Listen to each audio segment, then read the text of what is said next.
Chapter 18 of the Adventures of Ferdinand Count Fathom by Tobias Smollett.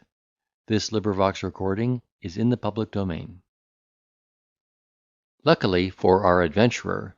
before she adhered to this determination, the young Count de Melville was summoned to Presburg by his father, who desired to see him, before he should take the field, in consequence of a rupture between the Emperor and the French king; and Fathom of course quitted Vienna in order to attend his patron, after he and Renaldo had resided 2 whole years in that capital, where the former had made himself perfect in all the polite exercises, become master of the French tongue, and learned to speak the Italian with great facility, over and above those other accomplishments in which we have represented him as an inimitable original.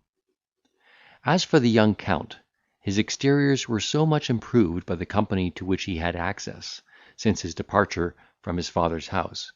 that his parents were equally surprised and overjoyed at the alteration. All that awkwardness and rusticity which hung upon his deportment was, like the rough coat of a diamond, polished away. The connection and disposition of his limbs seemed to have been adjusted anew. His carriage was become easy, his air perfectly genteel, and his conversation gay and unrestrained. The merit of this reformation was in a great measure ascribed to the care and example of Mr. Fathom, who was received by the old Count and his lady with marks of singular friendship and esteem; nor was he overlooked by Mademoiselle, who still remained in a state of celibacy, and seemed to have resigned all hope of altering her condition. She expressed uncommon satisfaction at the return of her old favourite, and readmitted him into the same degree of familiarity with which he had been honoured before his departure. The joy of Teresa was so excessive at his arrival, that she could scarce suppress her raptures, so as to conceal them from the notice of the family; and our hero, upon this occasion, performed the part of an exquisite actor, in dissembling those transports which his bosom never knew. So well had this pupil retained the lessons of her instructor, that, in the midst of those fraudulent appropriations, which she still continued to make, she had found means to support her interest and character with Mademoiselle, and even to acquire such influence in the family, that no other servant, male or female, could pretend to live under the same roof, without paying incessant homage to this artful waiting woman, and yielding the most abject submission to her will. The young gentleman, having tarried at Presburg about 6 weeks, during which a small field equipage was prepared for Renaldo, they repaired to the camp at Heilbronn, under the auspices of Count Melville, in whose regiment they carried arms as volunteers, with a view to merit promotion in the service by their own personal behaviour. Our adventurer would have willingly dispensed with this occasion of signalising himself, his talents being much better adapted to another sphere of life.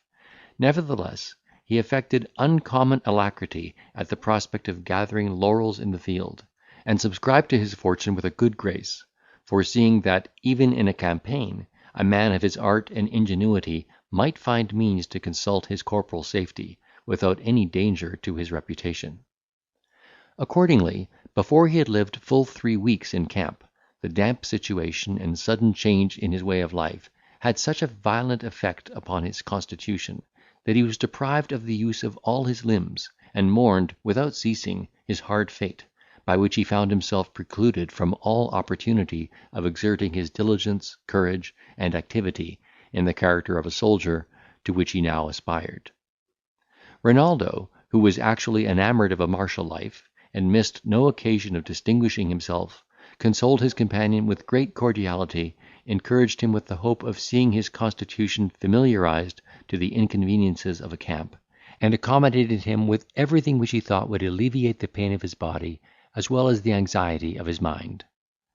The old Count, who sincerely sympathised with his affliction, would have persuaded him to retire into quarters, where he could be carefully nursed, and provided with everything necessary to a person in his condition;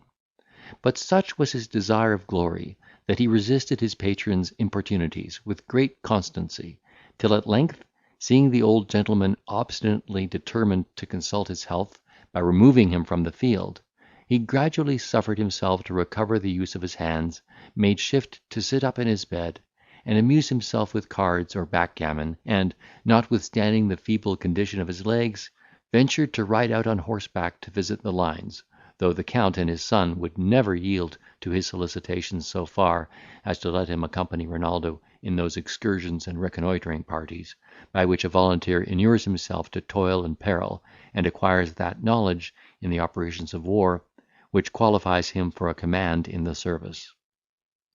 Notwithstanding this exemption from all duty, our adventurer managed matters so as to pass for a youth of infinite mettle, and even rendered his backwardness and timidity subservient to the support of that character, by expressing an impatience of lying inactive, and a desire of signalising his prowess, which even the disabled condition of his body could scarce restrain. He must be a man of very weak nerves and excessive irresolution, who can live in the midst of actual service, without imbibing some portion of military fortitude. Danger becomes habitual, and loses a great part of its terror. And as fear is often caught by contagion, so is courage communicated among the individuals of an army. The hope of fame, desire of honours and preferment, envy, emulation, and the dread of disgrace, are motives which cooperate in suppressing that aversion to death or mutilation, which nature hath implanted in the human mind. And therefore it is not to be wondered at, if Fathom, who was naturally chicken-hearted, gained some advantages over his disposition before the end of the campaign, which happened to be neither perilous nor severe. During the winter, while both armies remained in quarters, our adventurer attended his patron to Presburg, and before the troops were in motion, Renaldo obtained a commission, in consequence of which he went into garrison at Philipsburg, whither he was followed by our hero, while the old Count's duty called him to the field in a different place.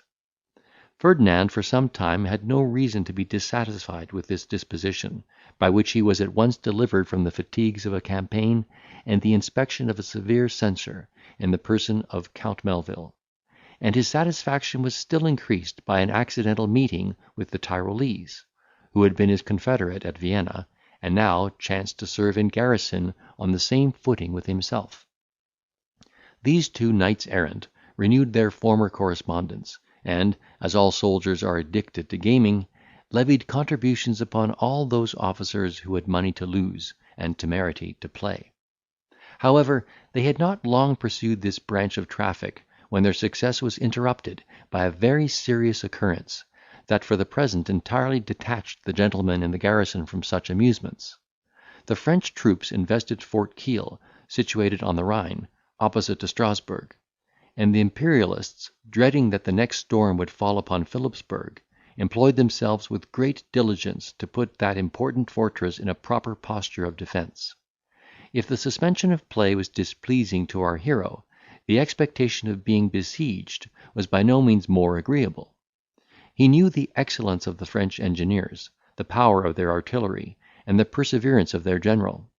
He felt by anticipation the toils of hard duty upon the works, the horrors of night alarms, cannonading, bombardment, sallies, and mines blown up, and deliberated with himself whether or not he should privately withdraw, and take refuge among the besiegers.